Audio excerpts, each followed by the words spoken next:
Mga kapatid sa pananampalatayang Islam, pinapayuhan ko kayo gayon din ang aking sarili na katakutan si Allah subhanahu wa ta'ala dahil ito ang kanyang ipinag-uutos sa kanyang dakilang aklat. At gayon din kanyang sinabi, وَمَنْ يَتَّقِ اللَّهَ يَجْعَلْ لَهُ مِنْ أَمْرِهِ يُسْرًا. Sino mang matakot kay Allah, ay dudulutin ni Allah na maging madali ang kanyang mga gawain. ذَلِكَ أَمْرُ اللَّهِ أَنْزَلَهُ إِلَيْكُمْ. Yun ang utos ni Allah na ibinaba niya sa inyo. وَمَنْ يَتَّقِ اللَّهَ يُكَفِّرْ عَنْهُ سَيِّئَاتِهِ. Sino mang matakot kay Allah, ay aalisin ni Allah para sa kanya o mula sa kanya ang kanyang mga kasalanan. وَيَؤْذِمْ لَهُ أَجْرًا. At palalakihin ni Allah para sa kanya ang kanyang mga gantimpala. Takot kay Allah subhanahu wa ta'ala na patuloy nating ipinapaalala sa isa't isa. Na takot na siyang relasyon ng tao kay Allah subhanahu wa ta'ala bilang alipin at lingkod ni Allah. Takot na dahil dito tayo ay nagiging matuwid, tayo ay nagiging disente, at tayo ay nagiging mabuti sa lahat. Mga kapatid sa pananampalatayang Islam, ang takot kay Allah subhanahu wa ta'ala ay nagdudulot na ang tao ay magiging kamahal-mahal kay Allah. At syempre, ito ay nagdudulot din na ang tao na may takwa ay maging matuwid o disente sa kanyang pakikitungo sa kanyang kapwa-tao. Isa sa madalas nating naririnig mula sa matatanda, kahit sa mga hindi mananampalataya, palagi nilang ipinangangaral na marapat lamang na tayo ay kumilos, magsalita at mamuhay na mga disente, na hindi tayo gumagawa ng mga gawain na kahiya-hiya, na kabaligtaran ng pagiging disente. O kaya hindi tayo gagawa ng mga gawain na dahil dito ay mapupulaan tayo o mapipintasan sa ating mga karangalan na muli ang siyang taliwas ng pagiging disente. Mga kapatid sa pananampalatayang Islam, ang Islam ay relihiyon ng pagiging disente. Tayo ay disente hindi lamang sa ating paniniwala at mga gawaing pagsamba, bagkus tayo ay disente rin sa ating pang-araw-araw na pamumuhay. Tayo ay disente dahil tayo ay malinis at kaaya-aya hindi lamang sa paningin ni Allah, bagkus ay sa paningin ng mga tao, sa ating pisikal na mga anyo, at maging sa pakikitungo natin sa kanila. Tayo ay mga disente sa ating pamamaraan ng ating pamumuhay, disente sa ating kilos, pananalita at gawa. Mga kapatid sa pananampalatayang Islam, ang konsepto ng pagiging disente sa Islam ay maaring may bubuod sa salitang Arabic na afaf. Afaf ng pangunahing kahulugan nito ay may kinalaman sa asal ng tao, na dahil sa afaf na ito ay hindi niya mapipinsala ang iba at siya ay magiging kamahal-mahal din inshallah ng ibang tao o sa ibang tao dahil siya ay nagdudulot ng pakinabang at hindi nagdudulot ng pinsala sa iba hanggat maaari. At ang afaf na ito ay maaring mahati sa pangunahing pagkakahati sa dalawa. Ang tinatawag na effa na may kinalaman sa pagiging disente ng tao sa kabilang kasiraan, sa kabilang kasarian. Effa, na ibig sabihin, ang lalaki ay magiging disente sa harap ng mga babae at ang babae ay magiging disente sa harap ng mga lalaki. At gayon din naman ang tawafuf na may kinalaman sa pagiging disente ng tao sa kanyang yaman at kung paano siya nakikipagtransaksyon sa iba. Dalawang bagay na kung pangahawakan ng mananampalataya, ang afaf ay tunay na maililigtas siya sa iba't ibang mga kasalanan dito sa mundo.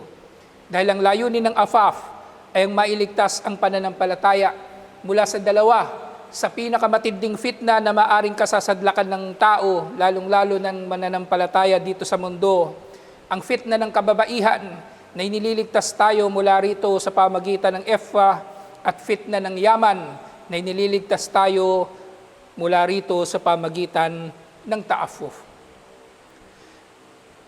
Ang unang uri ng afaf, ang effa, ito ay may kinalaman nga sa kabilang kasarian, sa pag-aasawa at iba't iba pa. Katulad ng sinabi ni Allah subhanahu wa ta'ala sa Surah An-Nur, Kullil mu'minina, sabihin sa mga mananampalataya, yaguddu min absarihim, وَيَحْفَدُوا فُرُوجَهُمْ ذَلِكَ أَزْكَى لَهُمْ. Marapat sa mga mananampalataya, sabihin sa kanila na ibaba nila ang kanilang mga paningin at pangalagaan nila ang kanilang mga maseselang bahagi ng katawan. Yun ay mas dalisay para sa kanila. Inna Allaha khabirum bima yasnaun. Tunay na si Allah subhanahu wa ta'ala ay nakababatid sa kanilang mga ginagawa. Nang pagbababa ng tingin na ito ng parehong lalaki o babae, nang sa gayon ay hindi sila matutokso ng kabilang kasarian, ay isang uri ng pagpapakita ng effa o pagiging disente ng tao. Na hindi tayo magiging katulad ng mga lalaking garapal o mga babaeng garapal sa kanilang pakikitungo sa kabilang kasarian. Gayun din, sinabi ni Allah subhanahu wa ta'ala tungkol dito, wa ankihul ayama minkum wassalihina min ibadikum wa amatikum in yakunu fuqara yughnihimullahu min fadlihi wallahu wasi'un alim. Gayun din sinabi ni Allah subhanahu wa ta'ala, ikasal ninyo ang mga wala pang asawa sa inyo at ang matutuwid mula sa inyong mga kalalakihan at kababaihang alipin. Kung sila man ay mahirap, ay pagyayamanin sila ni Allah mula sa kanyang mga biyaya. Si Allah ang nakaaarok sa lahat at ang nakaaalam.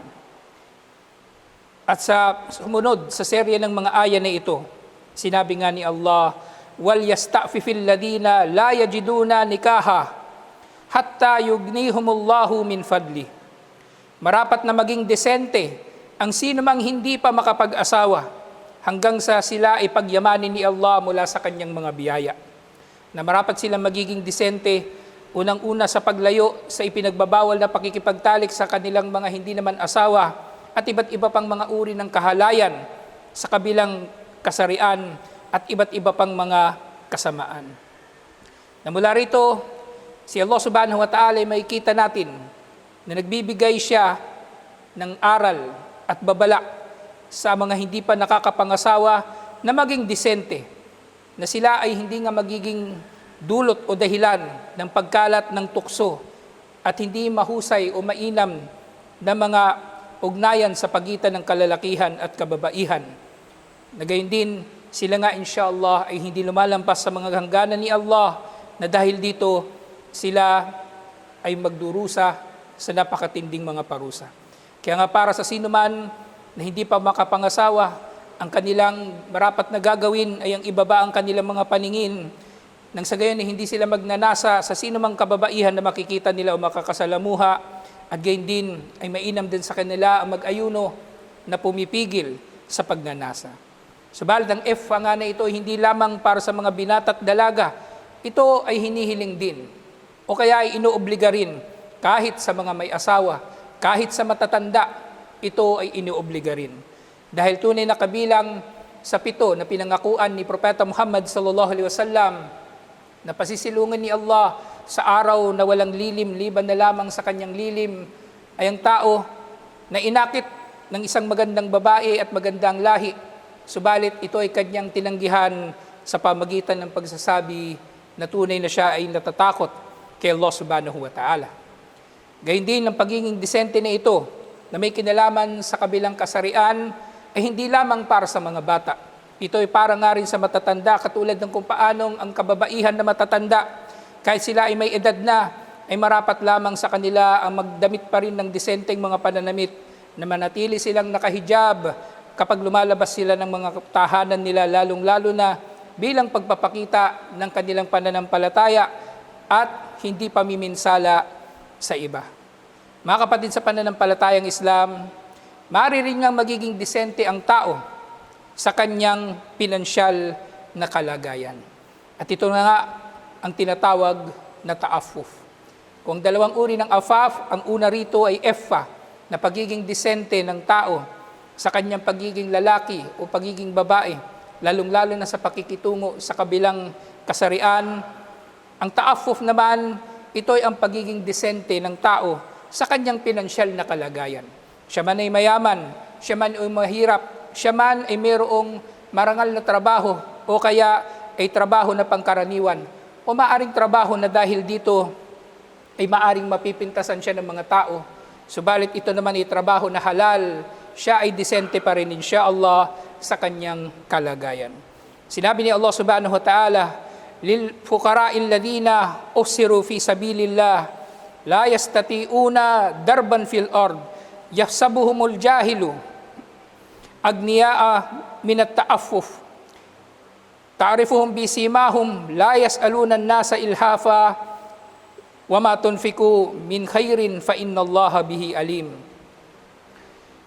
Na meron daw mga mahihirap na abala sa landas ni Allah, na hindi sila nakakapaglakbay upang maghanap buhay o kaya upang magnegosyo, na dahil sa kanilang paglilingkod sa relihiyon ni Allah subhanahu wa ta'ala ay nagiging limitado ang dumarating sa kanilang mga panustos mula sa anumang maaring kikitain sa negosyo o trabaho. Subalit, ang mga tao na ito na pinangakuan nga ni Allah ng biyaya at gantimpala, inaakala ng mga mangmang na sila ay walang pangangailangan dahil lamang sa hindi sila namamalimos.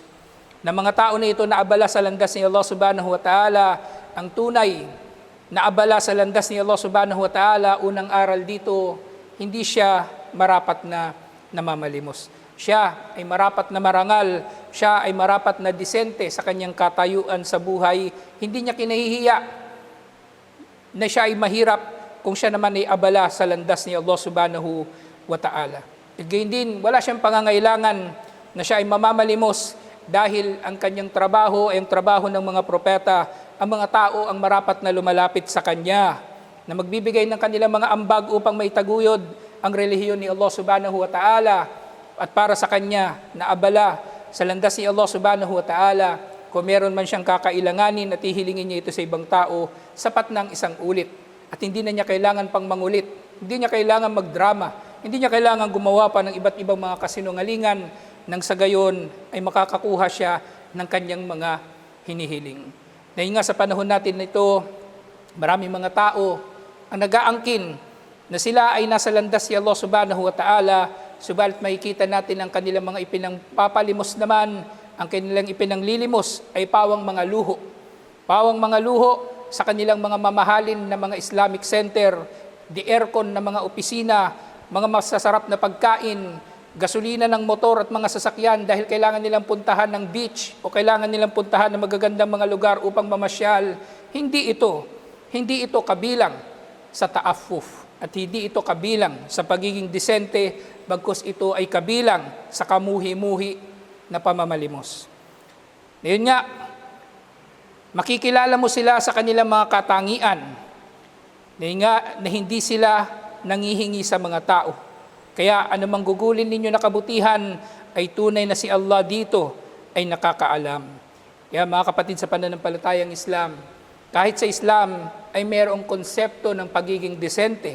Pagiging disente na kung ito man ay maihihiwalay natin sa pakikitungo ng tao sa kanyang Panginoon, ang pagiging disente ay nakapokus o mayroong malaking kinalaman sa pakikitungo ng tao sa kanyang kapwa, alhamdulillah. At ang relihiyon natin na ito na perpekto ay meron ding mga gabay kahit sa mga gawain na ito, alhamdulillah.